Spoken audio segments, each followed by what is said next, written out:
Olá, meu amorzinho, tudo bem?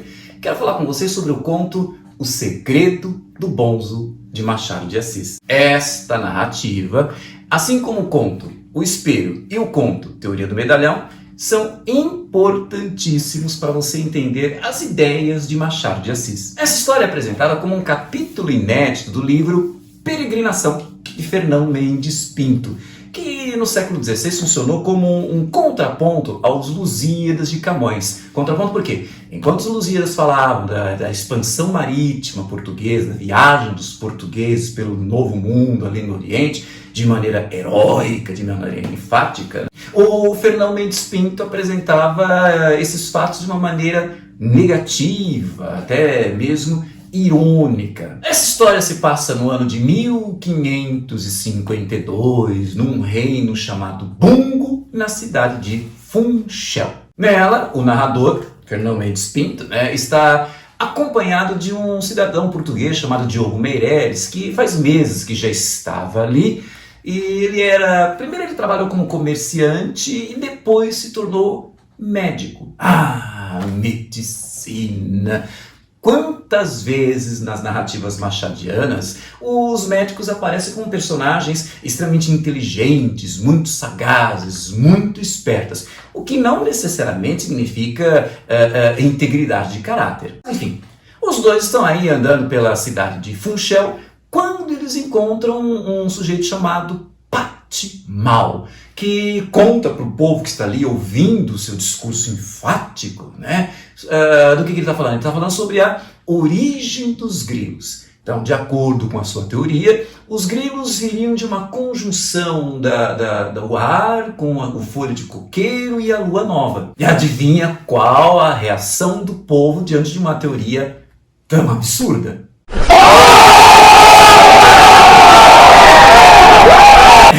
Exatamente essa, ele é super aclamado, é carregado no colo, levado para um lugar para vamos tomar refresco, o pessoal adora essa teoria. Pouco depois, o narrador e o Diogo encontram mais um outro ajuntamento. Agora aqui nós temos quem? Languru, que fica dizendo que no dia em que toda a vida desaparecer aqui no planeta, ela será recuperada graças ao sangue, uma gotinha de sangue de uma vaca. Por isso que é importante preservar esse animal tão vital para a humanidade, até mesmo para todo o planeta. Quando o povo ouve essa teoria...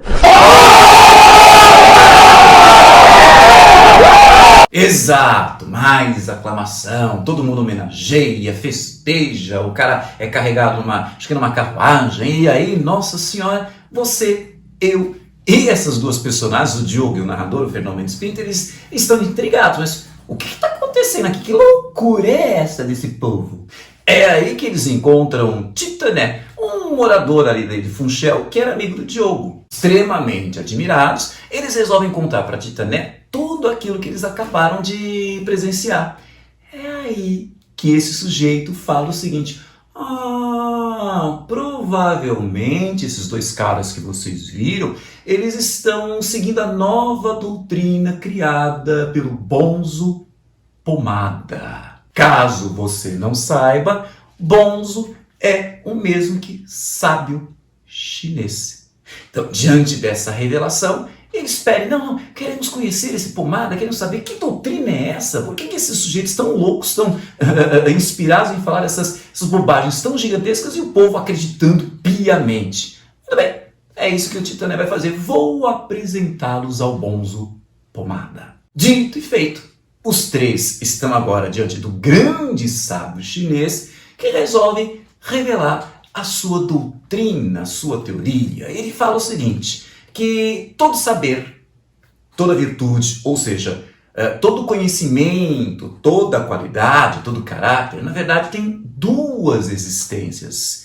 Uma que existe aonde? Que fica na pessoa que domina, que é dona desse saber, desse caráter, e essa outra existência está nas pessoas que estão presenciando, vendo, ouvindo este caráter ou esta doutrina. Engraçado.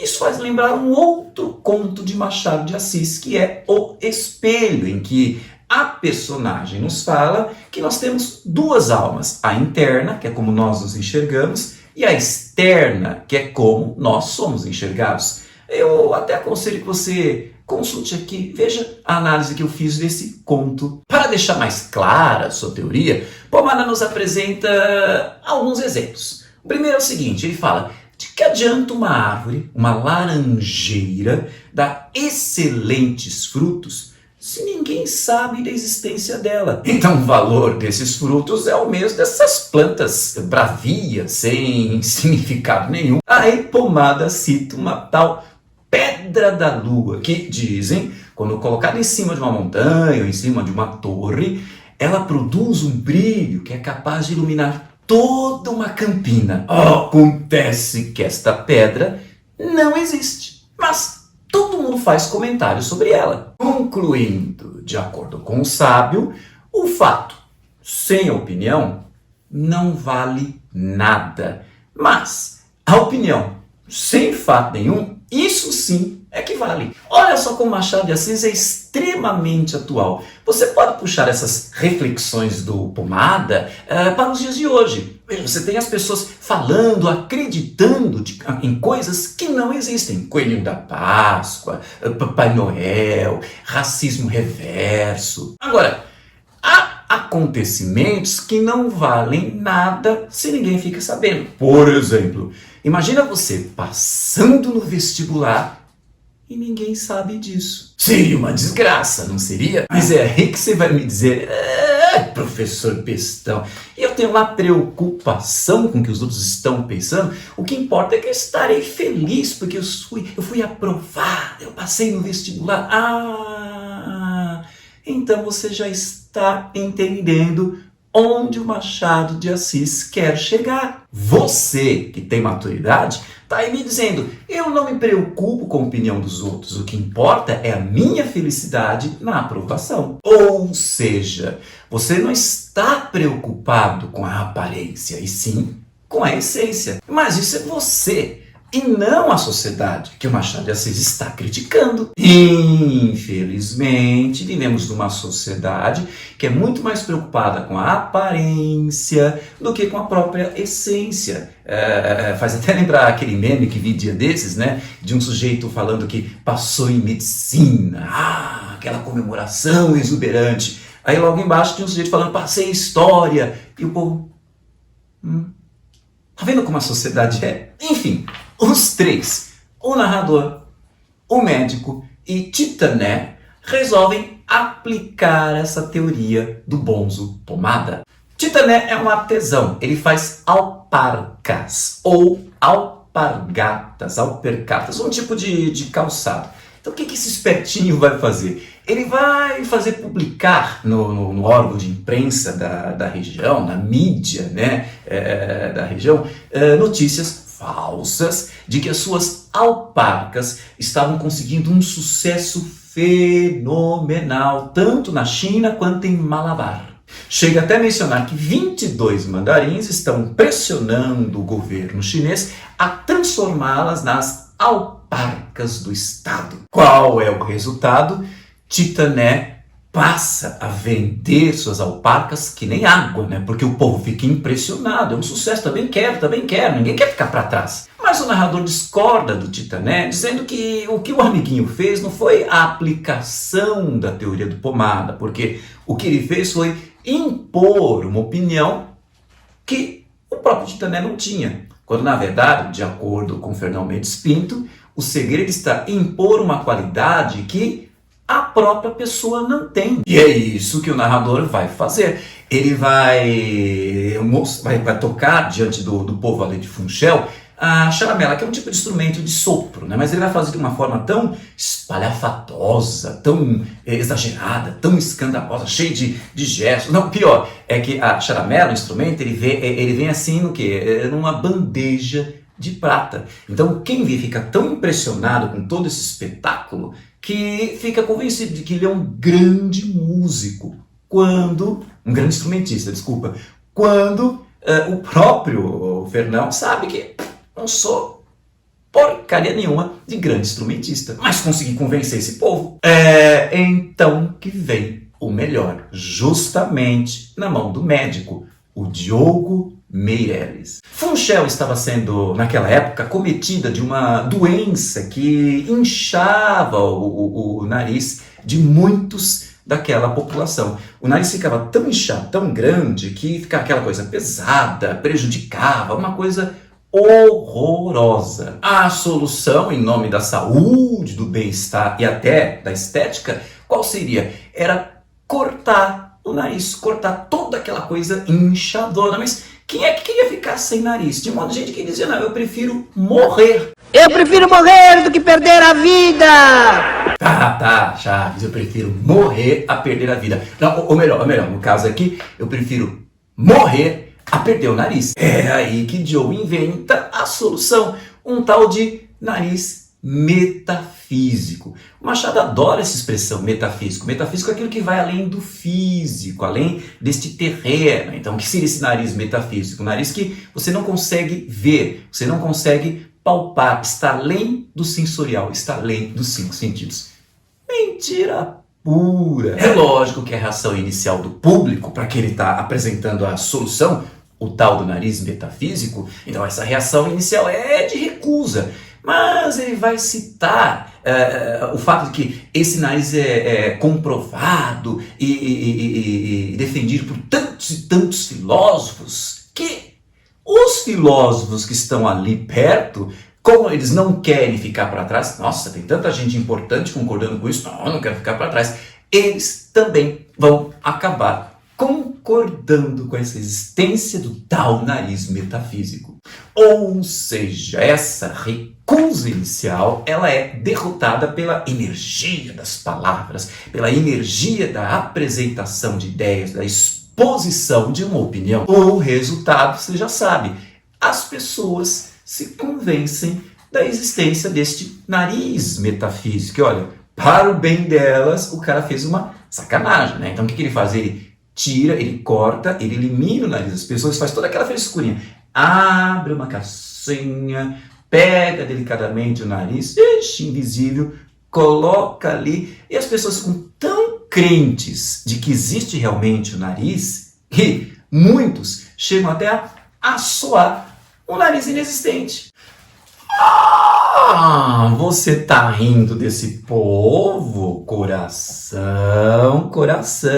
Saiba você que até hoje as pessoas são assim. Como? Com nariz invisível? Não. Vamos pensar em alguns exemplos. Narguilé, que todo mundo sabe que faz mal. O que aconteceu? Não sei quem convenceu a sociedade de que é modinha, é legal, você precisa ficar enturmado. Então o que acontece? As pessoas acabam até mesmo se prejudicando para entrar na moda. Tá vendo como nós somos convencidos a adotar certos hábitos absurdos, até mesmo sem sentido? Porque nós somos o quê? Influenciados por um esquema empolgante, envolvente de convencimento. É a própria teoria do bonzo pomada sendo comprovada. Quer ver um outro exemplo? Quem foi que falou que TikTok é bem legal? Quem falou que esse Mário sensualiza? Oi, Lucas? Caramba, finalmente. Lucas? Deixa quieto. Você já deve estar percebendo uma coisa que é muito comum nos textos de Machado de Assis. Quando ele expõe a narrativa para algo tão absurdo, para uma outra realidade, na verdade, ele quer que você aplique isso para nossa realidade, considerada assim tão lógica. Essa é uma coisa muito comum naquilo que a gente chama da literatura que é baseada no absurdo. O que está sendo criticado aqui é o fato de a nossa sociedade, ao dar tanta atenção à opinião alheia, ao dar tanta atenção ao que os outros acham e não à essência, ao que realmente nós temos, ela vai se basear apenas no status. E por causa disso, vale mais a pena garantir o status do que a realidade. Qual é a consequência? É a criação de uma sociedade em que a aparência vale muito mais do que a essência para se obter sucesso. É essa ideia que você vai encontrar no conto O Espelho, que eu citei agora há pouco, e que também está no outro conto, Teoria do Medalhão. Caso você queira conhecer este conto e aperfeiçoar, assim, o conhecimento sobre a literatura de Machado de Assis, confira a nossa análise aqui. Essa ideia de que a aparência, o status, a fama, o prestígio social, ou aquilo que o Machado chama de amor da nomeada, é muito mais importante do que a essência, você vai encontrar em toda a literatura machadiana. Por exemplo, no Memórias Póstumas e Brás Cubas. Lembra que o Brás Cubas ele queria fazer o emplasto Brás Cubas, que seria o remédio que iria eliminar da humanidade a melancolia? Pois bem, ele está querendo fazer isso porque ele fica imaginando a fama que ele vai obter, né, com o quê? Com o nome dele impresso em cada vidrinho, em cada casa da nossa civilização. Já pensa no remédio, ó, emplasto Brás Cubas. Até a sua ambição de subir na carreira política, de deputado, se tornar até ministro, baseia-se apenas no status. Esse problema você também encontra lá no Quincas Borba. Lembra? Quem são as personagens vitoriosas na narrativa? Justamente as medíocres, as limitadas, as cretinas, mas que obtêm prestígio social. É isso que a sociedade valoriza, é esse tipo de gente, uma pessoa que aparenta inteligência, sucesso, caráter, nobreza. Aparenta só. E em Dom Casmurro? Aquilo que para Bentinho parecia adultério, ele já assume como é adultério. Quer dizer, confunde aparência com essência. A aparência é a essência. Enfim, esses são os elementos mínimos que eu queria que você tivesse em mente em relação ao conto O Segredo do Bonzo. Espero que o conteúdo apresentado aqui ajude a conhecer um pouco mais o funcionamento da literatura de Machado de Assis. E se você gostou do vídeo, curte aí. Deixe o seu comentário e compartilhe em suas redes sociais, porque conhecimento é para isso mesmo, é para ser divulgado, compartilhado. E não se esqueça de se inscrever em nosso canal e de ativar o sininho para ficar sempre sabendo de nossas novidades. Um beijo e até a próxima.